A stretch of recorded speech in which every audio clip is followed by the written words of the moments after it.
Zone Technique. Zone Technique, une émission et un podcast de Nicolas Venance pour Actunautique Yachting Art. Bonjour et bienvenue à vous dans Zone Technique, Zone Technique en direct du Salon des Occasions du Multicoque à Canet-en-Roussillon. Je suis devant le stand de la SNSM, les sauveteurs en mer. Ce que je vous propose, c'est de rencontrer tout de suite Christophe Montagnier, secrétaire de la SNSM de Canet. Bonjour Christophe. Bonjour Nicolas. Alors aujourd'hui Christophe, vous allez percuter une survie pour que nos auditeurs, nos viewers derrière l'écran voient comment ça se passe en vrai. Parce que très souvent, on en a une sur son bateau, mais on ne la percute pas. Et puis on souhaite d'ailleurs ne jamais la percuter quelque part. Effectivement, la plupart l'achètent par obligation car ça fait partie de l'équipement réglementaire sur un voilier ou n'importe quel autre bateau, mais n'ont jamais eu, et fort heureusement, n'ont jamais eu l'occasion de l'essayer. Ouais. Donc le but aujourd'hui, c'est de montrer au plus grand nombre de personnes chaque étape par étape, pour le déclenchement d'un radeau de survie. Alors, juste avant, la survie, elle est derrière nous, au milieu de la place. Quelques mots sur votre station SNSM de Canet-en-Roussillon. Alors la station SNSM de Canet-en-Roussillon compte environ 24 membres, tous bénévoles. Donc du président ici présent en discussion avec un ancien patron. Les patrons, c'est le nom qu'on donne au titre des commandants, des capitaines de la vedette, si vous voulez. Nous avons 6 patrons, des suppléants qui se partagent le rôle. Et vous avez quoi comme vedette? Alors nous avons la SNS 204 qui aujourd'hui n'est pas présente parce qu'elle est en carénage, mais nous avons une vedette à bord au niveau de la station. Et ensuite nous avons la base qui est le canotier. Donc c'est la formation que chaque bénévole qui intègre la SNSM suit. Bon, on va se rapprocher. Allez. À 2 équipiers bénévoles tirés au hasard. Tirés au hasard. Merci messieurs, bonjour à tous les deux. Notre bib. C'est ça, notre bib, radeau de survie. Radeau de survie qui est devant nous. Voilà. Alors Christophe, quelles sont les différentes étapes? On est à bord de son bateau, on a besoin de lancer le radeau de survie. De se sauver déjà. Première étape, c'est qu'on déclenche ça quand il y a un risque de mort certaine, on va dire, une voie d'eau, le bateau coule, etc. Ce que dans le milieu nautique, on appelle par un mayday. Dès lors que vous faites un mayday, parce que donc il y a un risque pour la vie humaine, on va utiliser le radeau de survie. Alors quelles sont les étapes là pour Alors la première étape, c'est d'aller le récupérer. Alors tiens, la première question, c'est quoi le meilleur endroit pour stocker un bib dans un bateau? Alors c'est la partie arrière bien évidemment, parce que la première des choses, c'est que vous allez quitter le bateau par l'arrière, là où vous avez plus le meilleur franc-bord pour pouvoir vous mettre à l'eau, et donc c'est la partie où vous allez avoir le moins d'efforts pour le mettre. Maintenant, ça nécessite un bateau d'une certaine taille. Donc la plupart du temps, c'est rangé au milieu du bateau, voire dans des coffres, ce qui complique encore la chose. Pas simple. Donc là, on est parti du principe que nos camarades ont récupéré le radeau de survie et première étape, le mettre à l'eau. La première étape, c'est déjà d'arrimer le radeau de survie à un point, donc un taquet sur le bateau. Donc ce qu'ont fait mes camarades, c'est qu'ils ont pris un bout de lambda et ils ont accroché ça à la sangle du radeau de survie. Et à partir de là, ils ont projeté le radeau de survie dans la mer. Donc on va dire que là, tout autour, c'est la mer. Un peu d'imagination. Maintenant, la deuxième étape, ça va être le déclenchement du radeau de survie. Donc ils vont libérer le bout du taquet. Le radeau de survie, lui, est immergé, il est dans l'eau. Et ils vont tirer sur la sangle qui va permettre le déclenchement. Comme on va voir, il y a une certaine longueur. Jusqu'à un indicateur qui va être visible, un trait noir, rouge, ça dépend des fois. Donc on attend, Là, on l'a. À partir de ces éléments-là qu'on voit qui sont colorés, mon camarade va donner un coup sec. Et vous voyez la procédure d'ouverture du radeau de survie. Petit coup sec et grande efficacité. Tout à fait. Alors pour faire cette démonstration, vous utilisez un radeau de survie qui n'est quand même pas non plus de dernière. Parce qu'on sait que ça a un coût. Et que, donc ce sont des radeaux que les gens nous laissent parce qu'ils sont périmés et ils ne peuvent plus les faire réapprouver. Donc ils peuvent encore fonctionner, la preuve, mais officiellement on ne peut pas les garder les garder sur un bateau. Voilà. Donc là vous avez vu, voilà, en 3 étapes, l'arrimage, le déclenchement et le gonflage, que ça a pris quelques secondes, à 1 minute. 15 secondes. Voilà, 15 secondes. Hein. Et voilà l'étape. Alors c'est pas l'étape finale. Ah bah non. Là, c'est déclenché, c'est accroché, donc on imagine que tout ça est accroché à l'arrière du bateau. Voilà. Et ensuite, il faut encore avoir l'étape de monter dedans. Eh ben oui, parce que là on est encore à bord du bateau. On est encore du bateau. Voilà. Et il faut pouvoir aller dedans. Alors, ce qu'on va faire dans ce cas-là... Là, c'est pas forcément le plus simple. Hein, parce qu'il y a l'affolement des gens, il y a l'inquiétude, il y a les conditions météo qui peuvent être clémentes ou pas d'ailleurs. Bien entendu. Donc, l'étape qu'on va faire d'abord, c'est rapprocher le radeau de survie. Une fois qu'il a été gonflé, on va rapprocher le radeau de survie de l'embarcation en tirant sur le bout pour le ramener le plus proche possible du bateau. D'accord. Et là, on va envoyer un équipier, le premier équipier. Alors, on va imaginer une famille lambda. Le mari, la maman et 2 enfants. Alors on fait comment au niveau de la sécurité, des filières, des choses comme ça Alors sur soi, il nous faut les gilets de sauvetage, bien évidemment. Et il faut essayer d'embarquer tout ce qui est nécessaire à bord. Autrement dit, un point de communication, une VHF portable, c'est l'idéal. Des vivres, même si dedans on voit qu'il y a des vivres avec des poches à eau pour la plupart. Il peut y avoir de la nourriture également.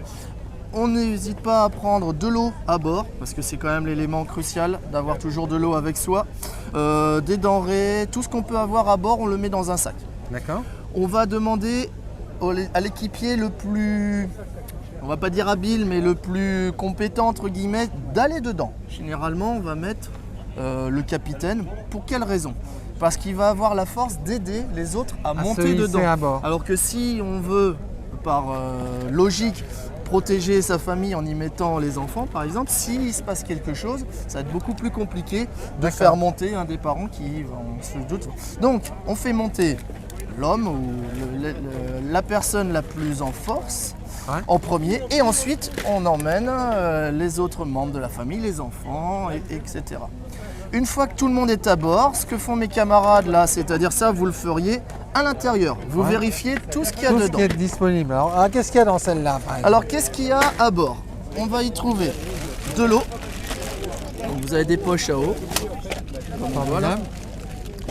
Vous allez y trouver de l'eau. Donc, vous voyez qu'on ne va pas manquer d'eau. Ah, il y a de l'eau. On va avoir aussi, là, ça, ce sont des denrées. Des rations de survie. Des rations de survie. Alors, les rations de survie, ce ne sont pas des aliments...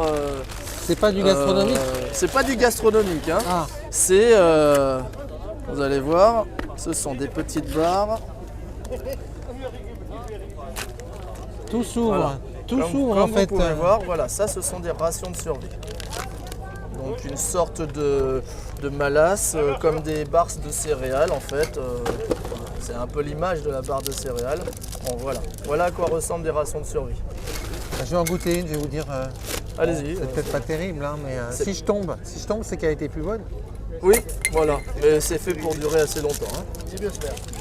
Ouais, c'est comme un gâteau. C'est comme un gâteau. Sans Il y a du glucose, il y a tout ce qu'il faut pour tenir. Wow. Ensuite, vous allez avoir un kit avec des petites pagaies. Alors, parce qu'il ne faut pas oublier qu'après, on va donc va couper le lien qui nous amène au bateau qui malheureusement... Avec le couteau. Avec le couteau qui est à bord que mon camarade a récupéré. Voilà, j'ai remis le couteau. Ici. Donc celui-ci en fait est positionné à bord. Donc dès que vous montez, on l'a vous le deviné tout à l'heure récupérez. et on coupe le lien vers le bateau. On coupe. À partir de là, il n'y a plus de lien et on dérive. On dérive avec notre annexe. Donc il nous faut malgré tout un moyen de navigation. Les rames, si on se rapproche de la côte pour ramer, pour se rapprocher de la côte. Celle-ci, c'est une annexe, c'est une survie hauturière, c'est-à-dire que dedans, vous allez en plus avoir des cartes maritimes. Et cartes mondiales, donc qui vous permettent, avec règles CRA et d'autres moyens, si vous saviez au dernier moment à quelle position vous étiez, vous pouvez vous retrouver sur cette carte. Bon, bah c'est bien tout ça. Et vous avez également tout ce qui est feu à main, une lampe, aussi des scies alumines pour la nuit.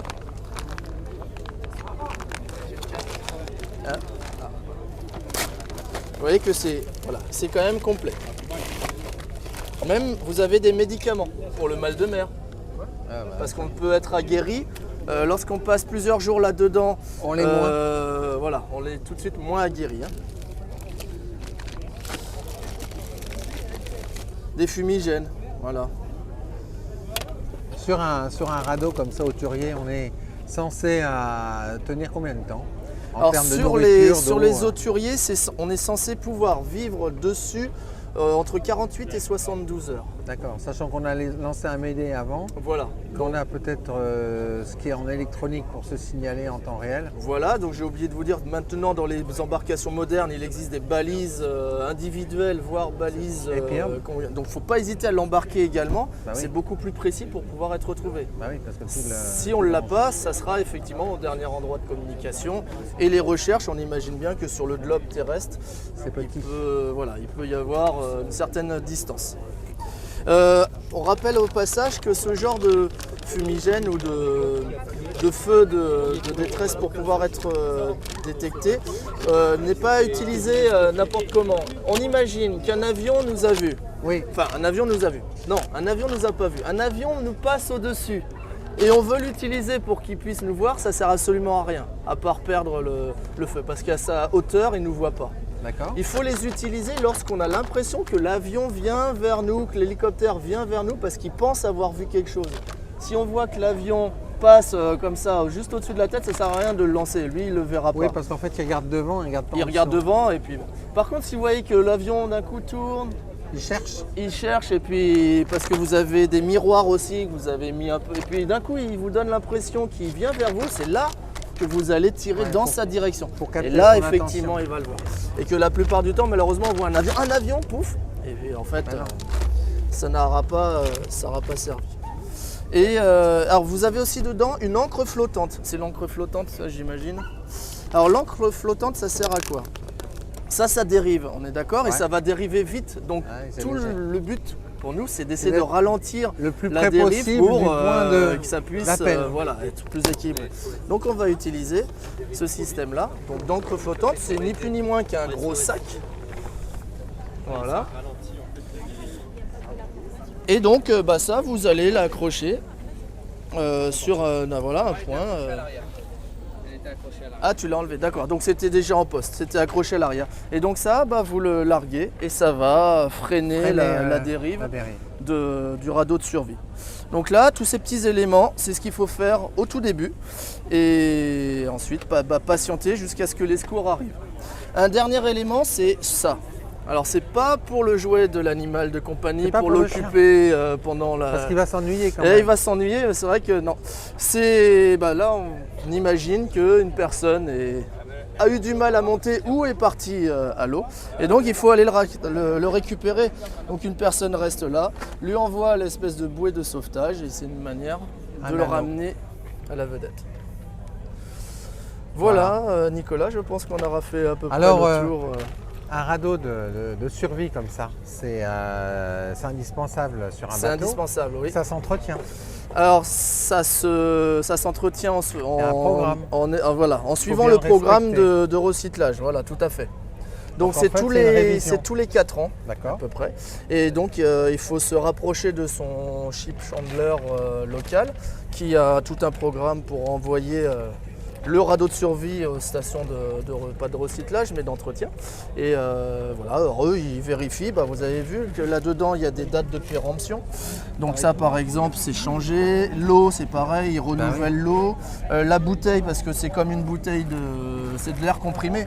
Donc ils revérifient que l'air est bien à la pression souhaitée. Voilà, là on voit que par exemple c'était jusqu'en 2011. On va éviter de le boire, mais on le mettra pour les plantes. Mais voilà le principe. Et là, vous avez aussi une petite lampe Donc soit il y a un interrupteur, sinon normalement elle se... d'accord, c'est quand il y a l'eau, d'accord. Ok. Dès qu'il y a, c'est ça, le contacteur, et donc ça, c'est une petite flash. Récupération d'eau de pluie. Et oui, ça c'est la récupération d'eau de pluie Ah bah, qui c'est remplit bien, ça. le petit sac et du coup, personne à bord. Merci Christophe Avec plaisir, de Nicolas. cette belle démonstration. Voilà. Ça, j'espère que les personnes qui en ont n'auront pas l'occasion de l'utiliser, mais auront vu concrètement Comment ça se passe et comment surtout ça se passe. tout ce qu'il y a Et tout ce dedans. qu'il y a dedans. Voilà. Merci à toute l'équipe de la SNSM de Canet-en-Roussillon et puis à très bientôt sur Zone Technique. À bientôt.